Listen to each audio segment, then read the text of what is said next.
2025년 1월 제 딸은 ADHD 진단을 받았어요.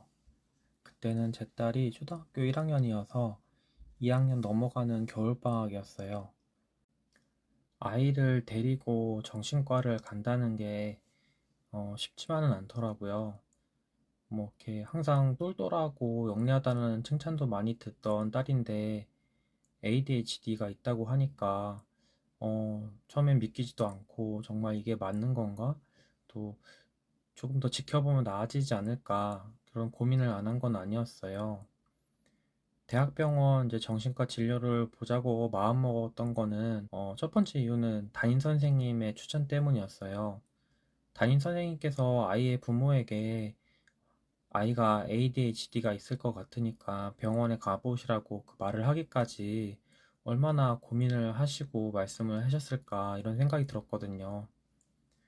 그리고 실제로 이제 저희가 아이를 병원에 데려가고 약을 먹고 그렇게 1년간 치료를 받고 난 다음에 학년 말에 다시 담임 선생님과 상담을 하게 되었는데 아이 생활 태도가 학교에서 너무 많이 좋아졌다고 여러 선생님들이 다 칭찬을 하신다고 그런 얘기를 들었었어요.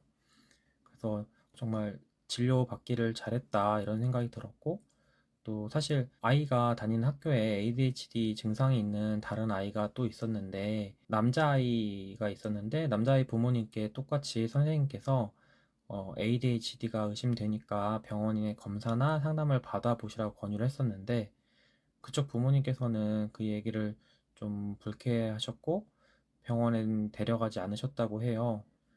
그래서 그 뒤에 이제 1년이 지나고 나서 그 아이는 여전히 학교 생활에 문제가 많이 있다고 하시더라고요.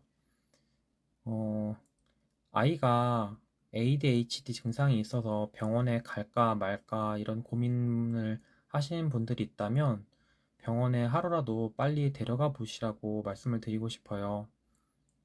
병원 가서 검사도 받아보고 ADHD가 맞다든지 아니다든지 이런 것도 알 수 있고 또 아이가 약을 먹어야 될 정도라든지 아니라든지 이런 거는 의사 선생님께서 판단을 해주실 테니까 집에서 부모가 계속 고민하고 결정하는 것보다는 전문가에게 빨리 아이를 보여주고 그거를 얘기를 듣는 게 낫다고 생각을 해요. ADHD는 뇌의 문제라서 아이 스스로는 나을 수가 없는 문제라고 해요. 그러니까 크다 보면 좋아지겠지 생각할 수도 있겠지만, 물론 이제 뇌가 발달하고 성장하면서 좋아지는 것도 맞지만, 그냥 자연적으로 완전히 좋아질 확률은 낮다고 하더라고요.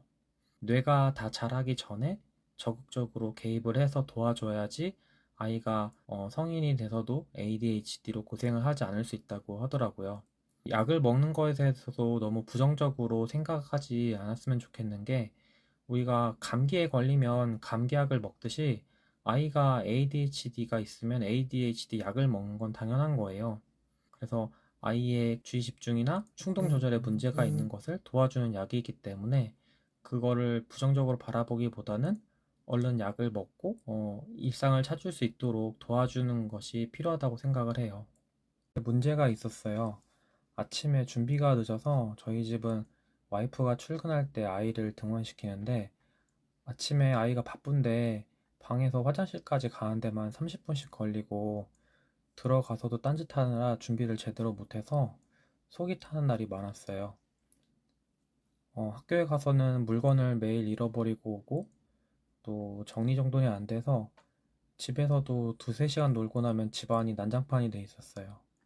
뒤에 알게 된 거지만 정리정돈이 안 되는 게 ADHD 특징 중에 하나더라고요. 또 어떤 거에 빠지면은 주변에서 얘기를 해도 못 듣고 한 번 말해도 까먹어서 계속 반복해서 말하게 되고 그게 또 안 되니까 혼내게 되는 날이 많았어요.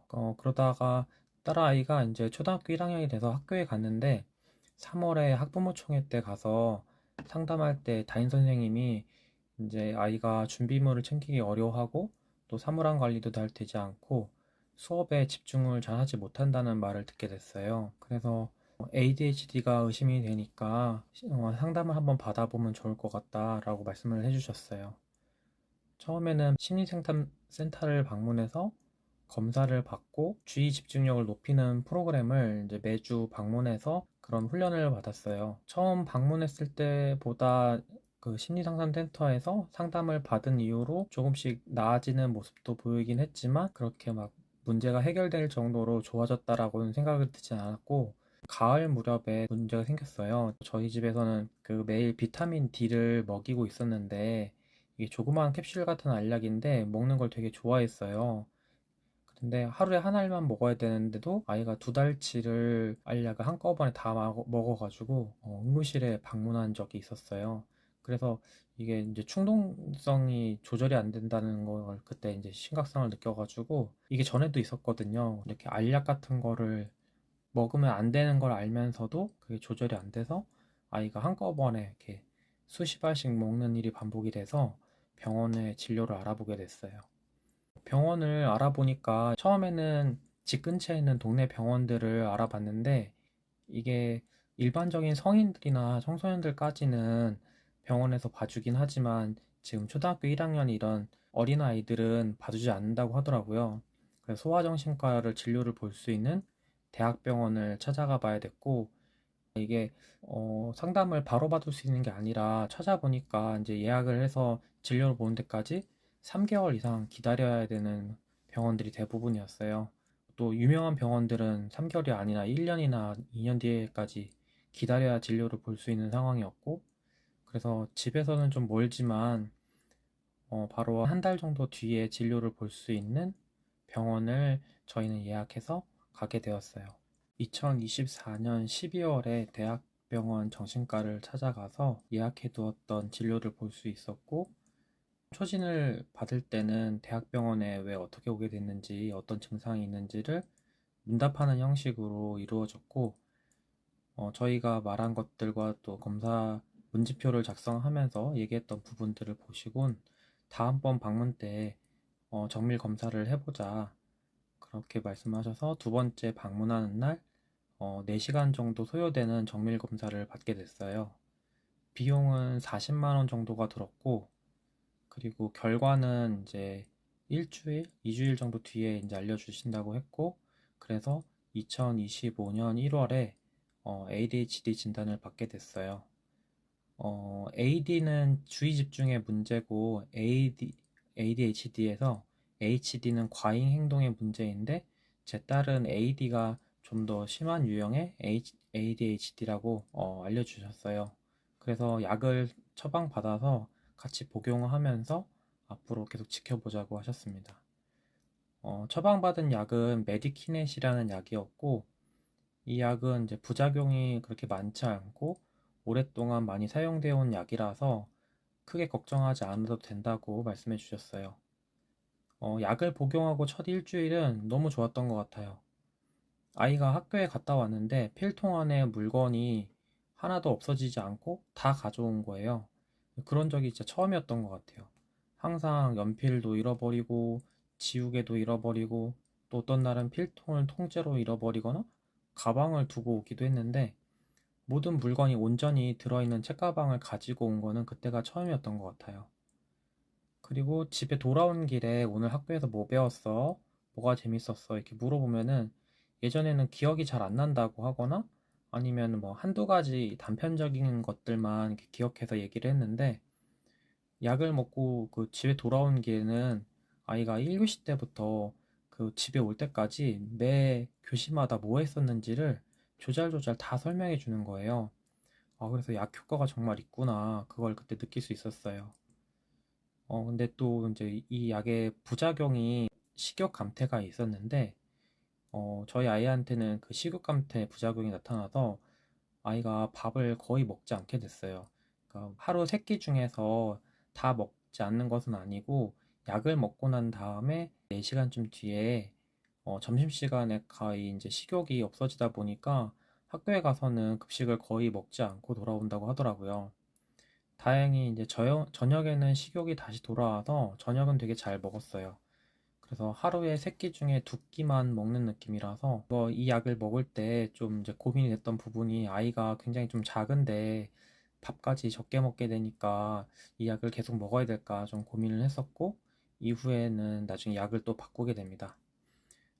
메디키넷이라는 약은 약교 지속 시간이 대략 6시간에서 8시간 정도 된다고 하는데 아침 밥 먹고 약을 먹고 학교에 가면은 약효가 돌다가 저녁에 집에 올 때쯤이면 끝나서 그때 이제 저녁 시간대에는 식욕이 다시 돌아오니까 아이가 밥을 잘 먹었어요. 그래서 ADHD 약에 대한 부작용은 크게 걱정하지 않아도 될 것 같아요. 뭐 저희 아이는 이제 식욕 부진이 있긴 하였지만 또 그런 게 없이 넘어가는 아이들도 있다고 하고 여러 사람들이 사용했고 오랫동안 사용된 약이라서 굉장히 안전한 편이라고 하시더라고요. 저희는 2년이 지나서 지금 이제 ADHD가 완전히 완치가 되었다 이건 아니지만 전처럼 학교에서 문제가 있다고 얘기도 듣지 않고 집에서도 아이한테 언성을 높이거나 계속 전처럼 이렇게 힘든 일들은 진짜 많이 사라지고 집에는 다시 이제 좀 평화가 찾아왔어요.